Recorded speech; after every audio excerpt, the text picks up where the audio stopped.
Good evening, everyone, and thanks for being here after lunch. I was expecting that we'll have a low turnout, but I think the entire room is filled. And definitely the topic itself is also interesting to start with. Thanks to eGovern to have this program, and as we can really see that from morning till evening, we've been able to cover most of the topics that are currently discussed at all levels, whether at the central level or at state level or at any government PSU level as well. To start with, just to begin with, when we talk about digital transformation, I just want to add one more word before digital, that is trusted digital transformation. And that is where the entire philosophy of how do we make sure that everybody who is using the services, the last person at the bullock level should be able to secure and feel secured by using any services that they are using in what we now call is digital economy, right? We saw completely from last few years that we started with digital economy, then we have digital cashless economy, we talk about digital identity, and then suddenly in last 2 months we started talking about digital arrest, right? Something new which nobody knew about it, but the new word was coined and people are getting scammed continuously. It is also strange sometimes that AI, when we talk about, at the same time, in the same breath, we talk about deep fake, right?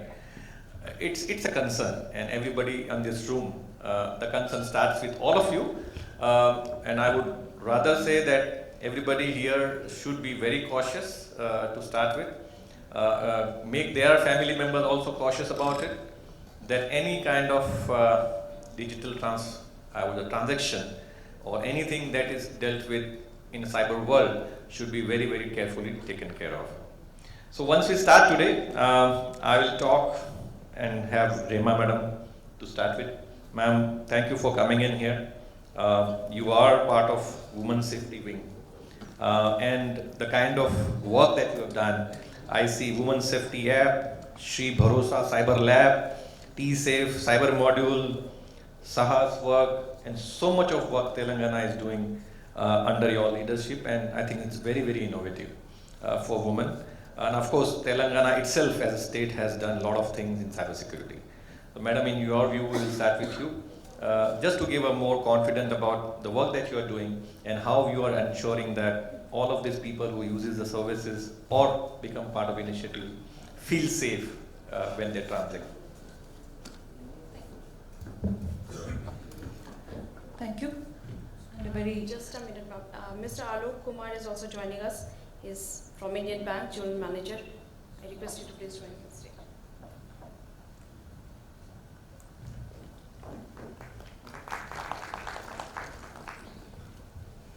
Thank you. A very good evening to everyone. One of the advantages of being in the last or the second last panel is that you don't have to get to the basics. You can just build upon the words used by the previous panel speakers and just, give your thought about it. I came with a certain thought that I should be talking to the audience today, but our esteemed moderator spoke about certain things, and I think that warrants that I should start with those topics before I go ahead and tell you about the various activities that we are undertaking in the Women's Safety Wing of Telangana Police. He happened to mention about a list of things, and two things really stood out. The first was the last one, which is the digital arrest. I think that's like the flavor of the season now. Literally every other day, news articles are being written, and there's a wide media coverage about many people being scammed and being subjected to this kind of digital harassment. In spite of the best of the efforts that's being done by various police organizations, it is really surprising and shocking to see that many of the citizens, especially the educated ones, falling prey to this kind of digital scams. So I think it requires a lot of awareness. We keep talking about awareness. We were really fortunate to be part of this conference this morning because we are not just here as speakers, we are also here to learn about new things. especially the last session, I didn't get the name of the ma'am who presented about Bashni and the various initiatives of MeitY and NIC. It's really surprising, and I'm really glad to see that multiple activities are being taken up, and there's a lot of thought that goes into assessing the future challenges and and taking that preemptive step to combat them when they actually happen. And another thing he spoke about was the trust. I think he started with the word trust. And especially being a member of the police service, that's one word we are really scared about, because we know that in spite of what we do, day in and day out, and the public kind of, there is a lack of trust. And fortunately for the past few years, the police organizations have realized that, and they have been working really hard in terms of building that trust, in terms of addressing, bridging that gap that exists between the community and the cops. So with this, I'd like to briefly tell you about what we do at the Women's Safety Wing. He mentioned about the various initiatives that we do. One thing I wanted to tell you about is, if you have noticed that Telangana Police was probably the first in the country to start all these initiatives. We are not talking about what happened into 2024 or 2023 or 2022. We are talking about things that started happening way back in 2014. The state of Telangana was formed in the year 2014, and the then police leadership immediately decided that it's time for us to usher in, all these futuristic activities. The first thing they decided to do was to go for a massive installation of CCTVs. So I remember I was working as district police chief in one of the districts in the southern region of Telangana, and there was a huge reluctance and resistance among the police force, because we wanted to do the community CCTV project with the support of the community. The SHO, the Thanidar, was supposed to reach out to the community, request them to be part of the project, and start installing CCTVs in the community, in the locality.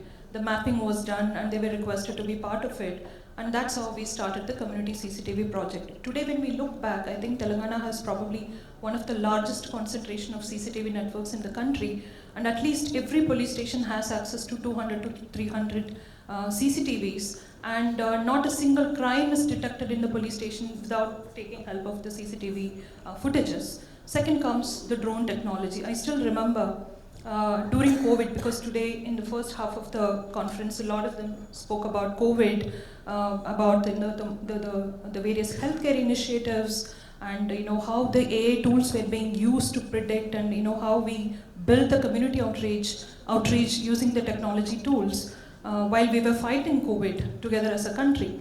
So during COVID, I remember this was Kerala police. If you remember seeing it in the social media, there was this one particular video where the Kerala police is using a drone to ensure social distancing. And this was really a funny video, and this went viral. I think Assam police was also not so far behind. They were also really leveraging social media to its greatest potential in terms of reaching out to the community and preparing them and educating them.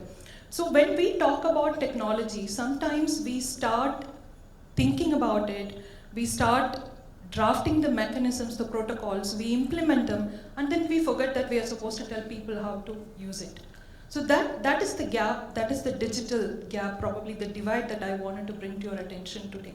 That we are continuously, constantly working on too many things, but there is a divide. I just want to give a small example. Just yesterday, two things happened, totally unrelated, but somehow related. That I went to my regular salon to have my hair dyed.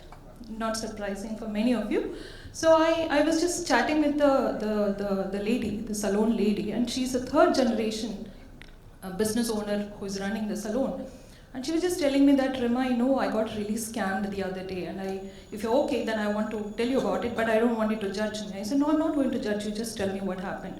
So this lady, extremely educated, been a business owner for the past 35 years, she gets a call from somebody who is speaking in impeccable English, introduces himself as an army officer, just tells her that I'm a military officer serving in the Secunderabad cantonment area in Hyderabad, and I need a barber immediately to have hair cutting and shaving done for 20 of my boys. Can you send somebody?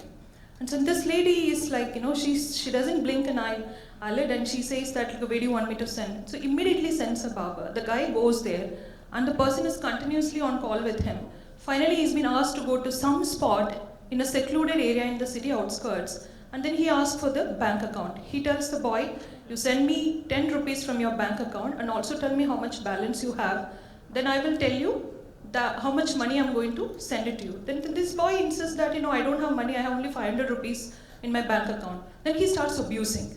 It's like, 500 rupees kaise aap rakhte hai kya, gareeb hai kya, and all those things. So he calls the salon owner, my friend, and then she gets like really worked up. It's like, how dare you talk to my boy like that? She calls him back and tells him that tumko paise bechna hai, tum mere account pe becho. She voluntarily gives the bank account to the person. And then he sends 5 rupees, she sends 10 rupees. This is just happening back and forth, back and forth. She's not realizing that in the back end, the person is already mapping all her connected accounts. And probably by now, she must have already lost some amount. I mean, I didn't have a chance, maybe she didn't tell me how much she lost. So we are talking about somebody who is extremely educated, living in the city for the past so many years. And the first thing I asked her, see, we know Telangana was the first state to come up with an exclusive bureau for cybersecurity. We have the Telangana Cybersecurity Bureau, also for the narcotics. And every day there's a huge amount of content that is being pushed into the public domain in terms of educating the public about it. The cartoons and there's a lot of like really interesting content. And I was also surprised that how come people don't get to see it. So that got me thinking. And the same day, in the evening, I happened to attend one of the webinars by the MHA. BPR&D was holding it. This was on the new laws. The new laws also is going in for massive leverage of technology. And we were just talking about how we can build upon the cybercrime detection capabilities and all those things. And the way they were talking about the multiple initiatives that is being thought about currently in both the center and the state, I was really surprised. Nobody is talking about the gap. We are not thinking about it. The public is probably not even thinking about it. People start thinking about the scams and the crime and everything once that happens.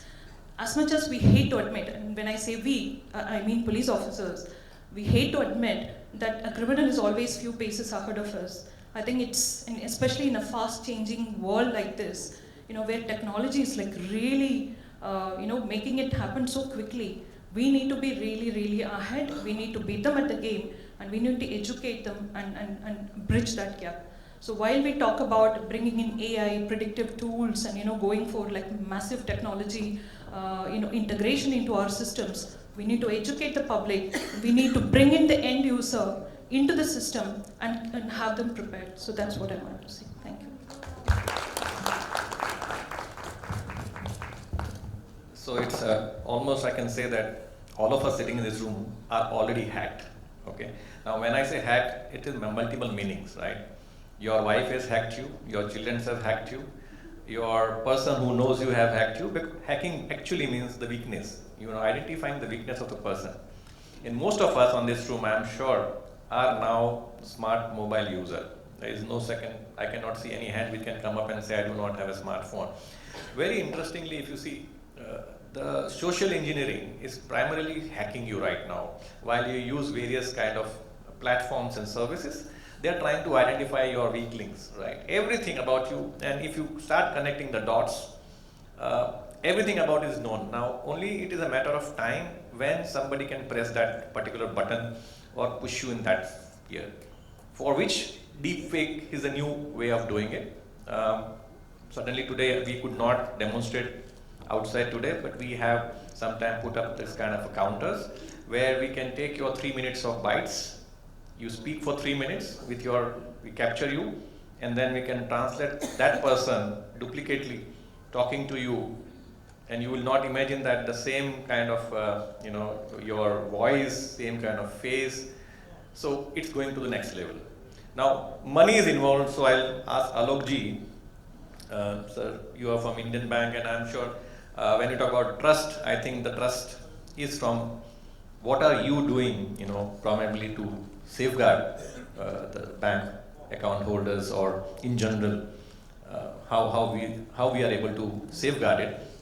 In my view, Alok ji, there is also a thought, in my opinion, that only 3% of the people pays taxes, right?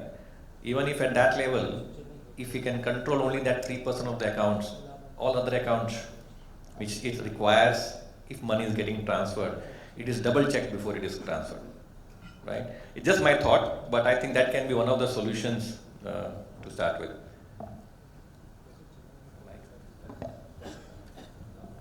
Good evening, everyone. Myself, Alok Kumar, Zonal Head, Indian Bank. Thanks for giving this opportunity to Indian Bank.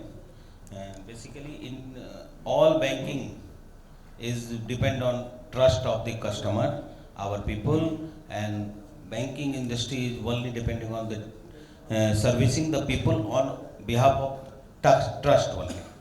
And nowadays there is a very huge problem in cyber fraud. There are so many cyber fraud, different type of cyber fraud.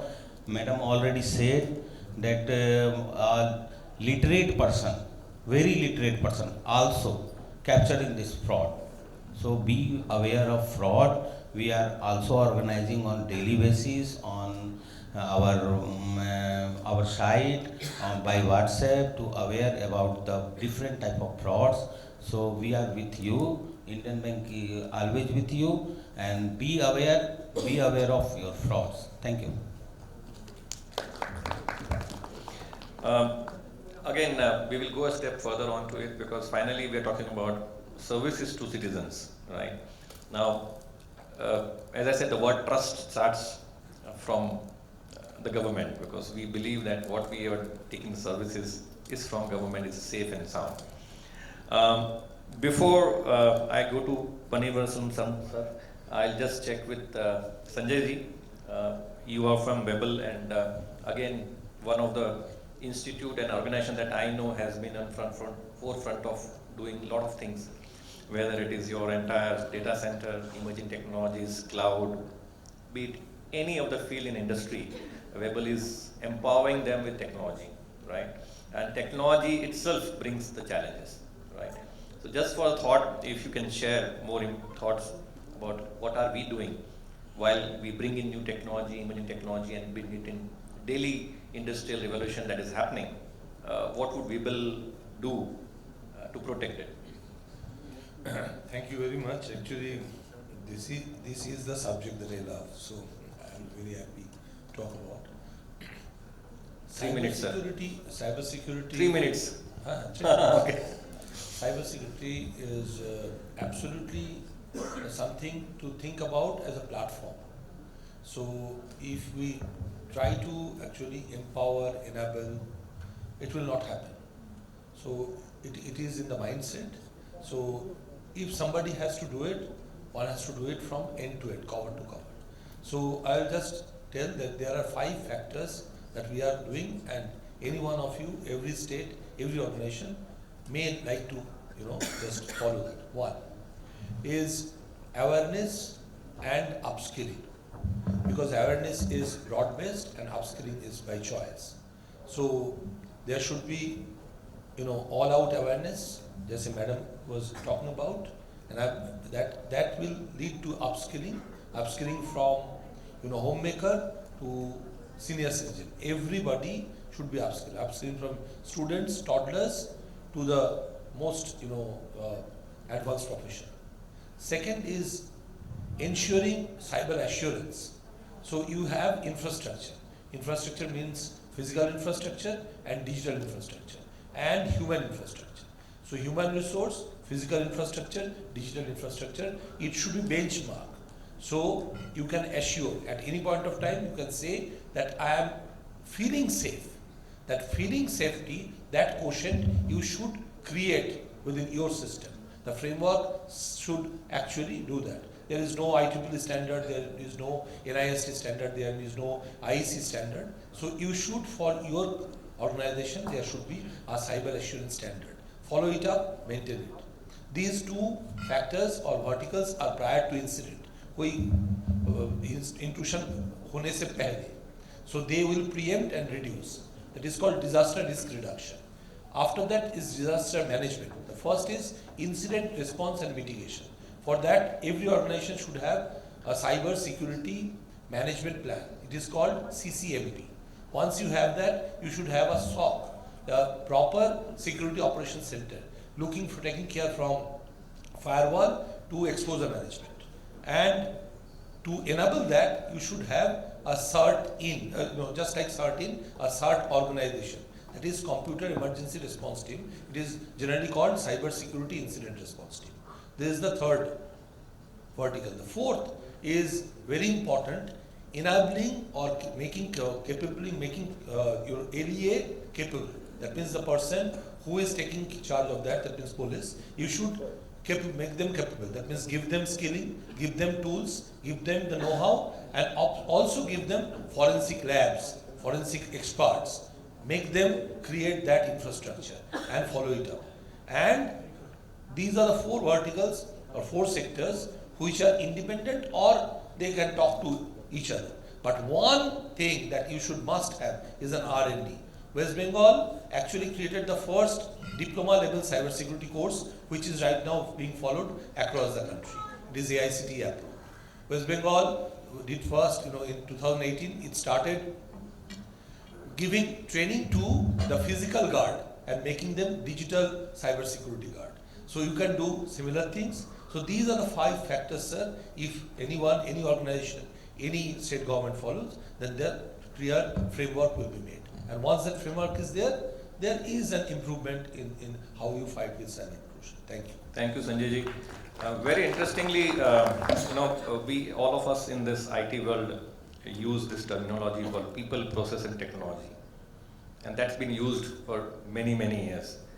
Over the period of last few years, if you see, there is a reverse trend of this, in a meaning that technology is evolving very fast, which is actually changing the processes that we used to follow, and more importantly, these processes are now actually altering the minds of people, the behavior, and that's definitely a big concern.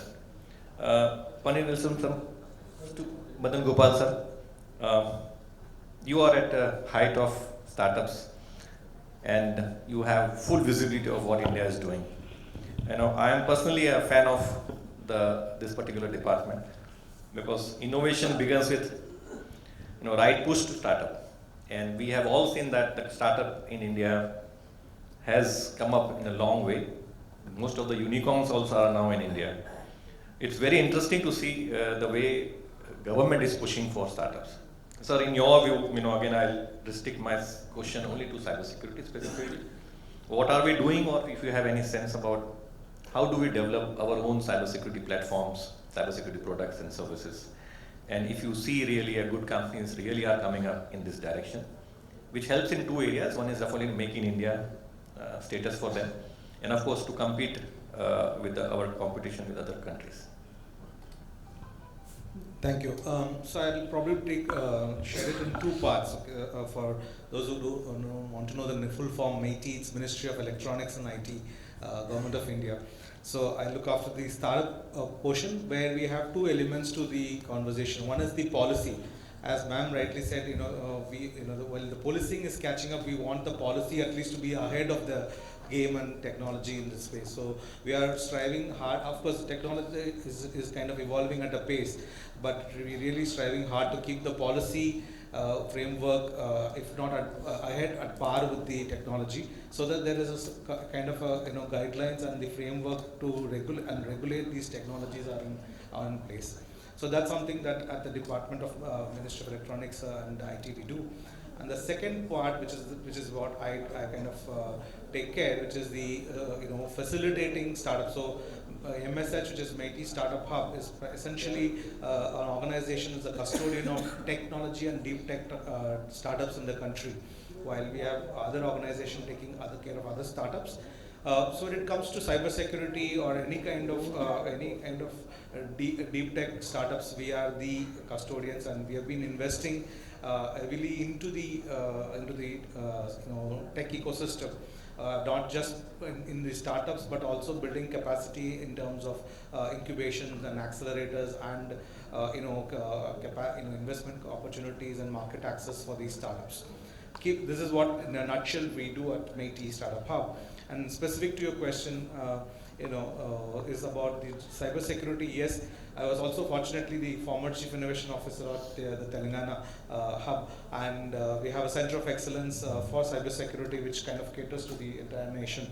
And a lot of work is being done in the cybersecurity space, especially with the advent of machine learning and generative AI and other aspects. There's a significant amount of startups are now actually setting up, like what sir mentioned about SOC audit centers, corporate audit programs, and essentially, about 15 to 20% of the, to my mind, the cybersecurity startups are companies are actually startups, and they have the technology which is agile and capable of not just catering to Indian corporate ecosystem, but also happy to say that some of our existing startups are also working with international companies in tackling their cybersecurity challenges. Needless to say, there is a lot more mile to be covered there. But at the department, we are actually investing significantly into these startups to drive research and development, and of course, making it accessible to the last person possible. Because end of the day, in our opinion, any technology is worth only if it can improve the quality of life of people. I think all of us are striving towards that goal, isn't it? Thank you.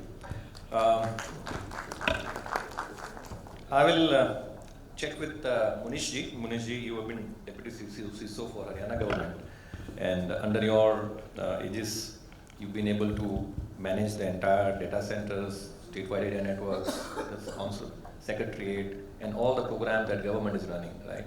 Now finally, I think you will have audience here who would like to hear that what are those things which are keeping you possibly ahead of the curve when it comes to cyber threats? Because finally, as I said, the trust word starts very importantly for citizens to use the services. So what are we doing in that area? Thank you, Digvijaysinh.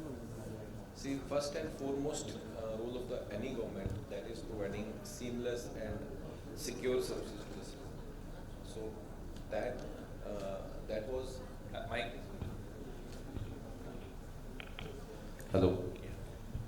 So I was mentioning that the objective of any government is to provide seamless and secure services to the citizen. So if we go a decade back, the objective, the start was that every service should be online. Every back-end process should be online, so that the citizen should be able to send his request from an online mode. But now the scenario, that decade has passed, the scenario has changed. Now the citizen wants that if I am eligible for a service, the service should reach to me. So there comes the concept of the proactive service delivery, where Haryana is among the top, if not the pioneer, among the top few states, where around 30 to 40,000 pensioners, they are added on proactive basis based on the live data which we have for the income of all the citizens available with the department. So we have a unique initiative called Parivar Chan Patra, which is like a live census, live income census, live caste census, and live birth and death census. So we have the data, we have the verified data. That data is collected from different channels across the departments. An act is there which helps us to generate that data with the consent of the citizen, signed consent of the citizen, and there is a full big ecosystem, secure ecosystem, which is delivering those services. So that is one part. The second part, where the citizen is able to apply, that was achieved around, say, 10 years back. But now we are heading towards the M-governance part. So as and when we add convenience to the citizen to apply for a service, to avail a new facility, there comes more challenges, more safety measures to be incorporated towards the safety and security of the application. So we are following the best industry standards for the safety and security. If we talk, as Digvijay mentioned, that CERT, going towards CERT, empaneling towards CERT, we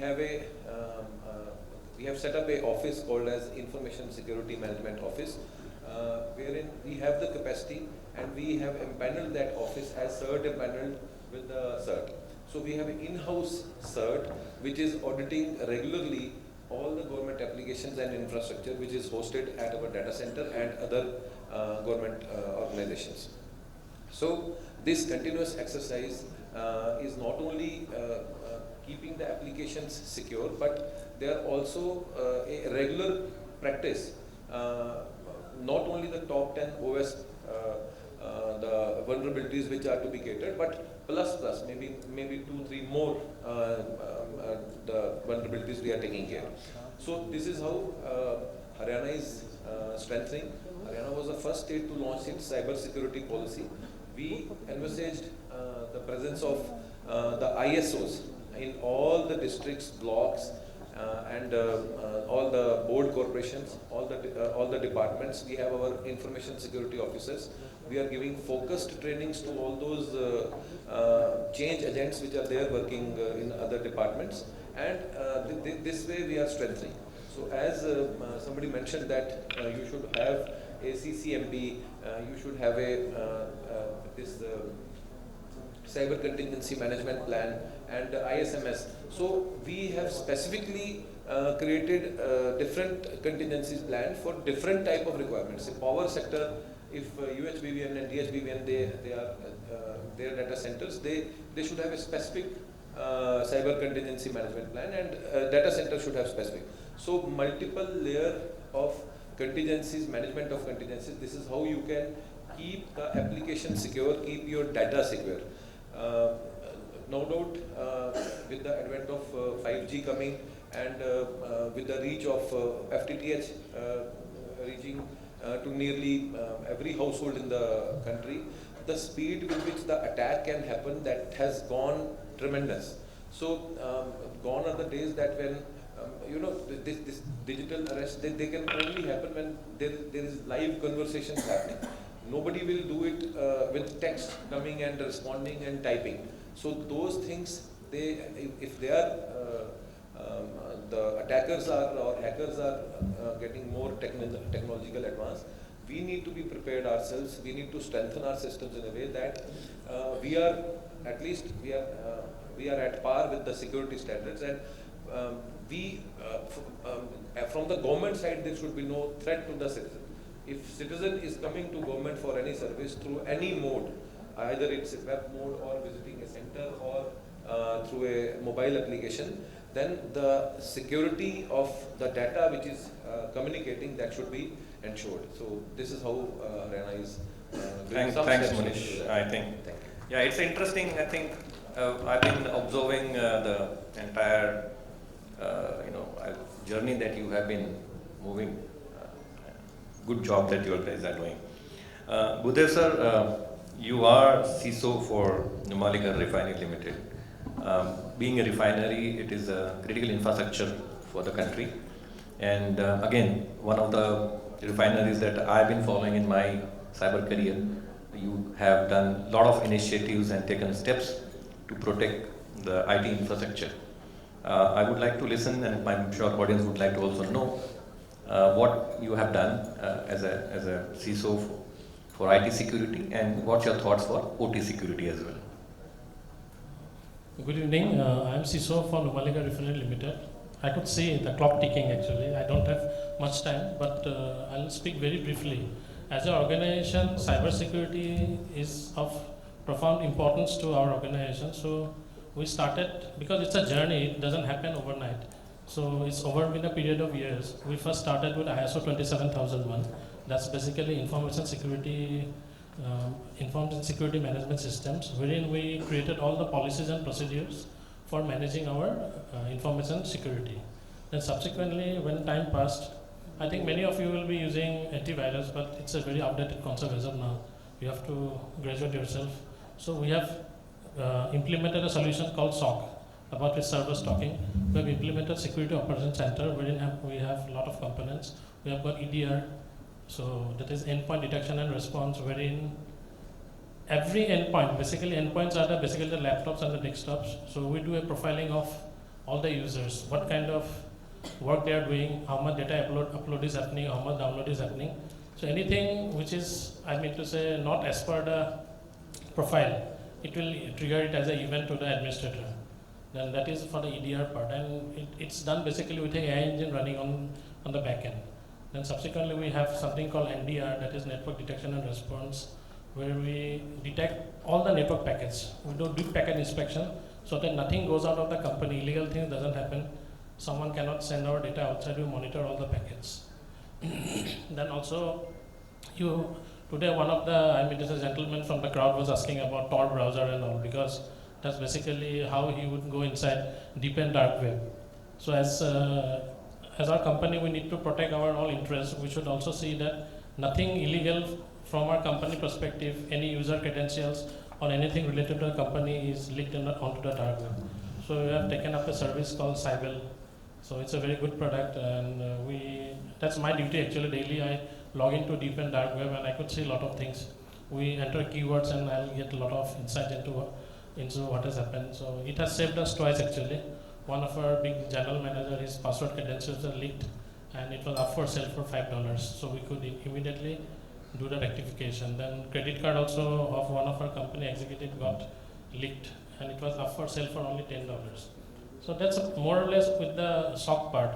And subsequently, apart from this, we also, as a company, we need to protect from any disruptions. So we already have a crisis management plan, and we also, initially we had disaster recovery, but now we have graduated from disaster recovery. Disaster recovery was only mainly to protect the data, but now we have gone one step further. We are having a BCP, that is Business Continuity Plan, which we have deployed on AWS Cloud. Now anything disruption, if it happens also, we will continue with the business. So these are some briefly I have spoken, and on the OT front, we are now currently, OT is basically the industrial automation part. There also we are doing a lot of good things, but today morning I was discussing with our so-called moderator. So we're talking about something called air gap. So air gap is a myth now. Even the OT systems are always segregated from IT and all, but always breach can happen over the air gap also. And lastly, I would like to mention that as one of the panelists also spoke up, there are 3 pillars of information security or cyber security are people, process and technology. So company will spend a lot of money for deployment of very good and high-tech technologies. They'll make a very good process, but at the end of the day, it's the people like us, you, me, everyone, we have to use the technology. So mainly everything depends on the people actually. For information security, everything will depend on the people. That's very important. And secondly, I think every one of you are using a mobile phone. So this is a very good statement from a movie, from a Spider-Man. With great power comes great responsibility. So you all have great powers in your hand. So use it wisely, otherwise you might lose my money. So as a CISO of the company, I get very kind of I get calls at a very, it's a different kind of time, but this is what has happened, this is what has happened. And when hacking or something will happen, it will not happen on a regular day. That's my experience, and it will happen on a weekend, late at night, when you will be in a party or in a vacation. So that's all. Thank you. Because time's already. Yeah. Next topic, we can keep on speaking and speaking. Yeah, thank you very much, sir. One of the great powers that all of you have in your hand as of now as I speak. Just show of hand. How many of you have a password which has 12 characters? Only one hand goes up. 3, 4, 5, 6, 7, 8. I request that all of you have a power to change your password. Make it at least 12 characters to start with, having special characters, uppercase, lowercase, special characters, and so on and so on. It's must, part 1. 2, make sure that every 6 months, 3 months, if you feel good, change it, right? So just to summarize, it was a happy panel to have IPS officer, ma'am sitting here, sir from MeitY sitting here, people from state, from refinery, and even bank. Absolutely amazing panel. In short, I will just say that we all have a dream of Viksit Bharat. For Viksit Bharat, Cyber Surakshit Bharat is definitely one thing that we all have to strive for. And it all starts from all of you. Thank you very much. Have a wonderful evening ahead.